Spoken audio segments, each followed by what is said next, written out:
ఈ చలి ఏ బొక్కలో నుంచి వస్తుందో అర్థం కావట్లా. ఏంట్రా రే, కాస్త లైట్ అట్ ఆఫ్ చేయరా, నిద్ర పట్టట్లేదు.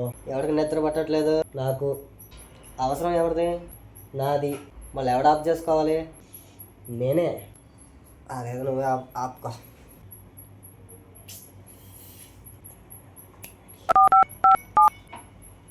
రే, చలిగా ఉంది కదా, రారా బయటికి వెళ్ళి కాఫీ తాగేసొద్దామా? డబ్బులు నేనే పే చేస్తలేరా, రారా. రారా మావా, కాఫీకి వెళ్దామా? చాలా చలిగా ఉందిరా. అరే మావా, కాఫీ లేదు ఏం లేదు కానీ ఎలాగో వచ్చావు కదరా, ఆ లైట్ అట్ ఆఫ్ చేసి వెళ్ళిపోరా ప్లీజ్ రా, నిద్ర వస్తుందిరా. అది లైట్ నేను చలికి కాఫీ ఇప్పిస్తానని చెప్పి లైట్ ఆఫ్ చేయాలరా. లైట్ ఇప్పుడు చూడరా. సాయిరామ్ సాయిరామ్ సాయిరామ్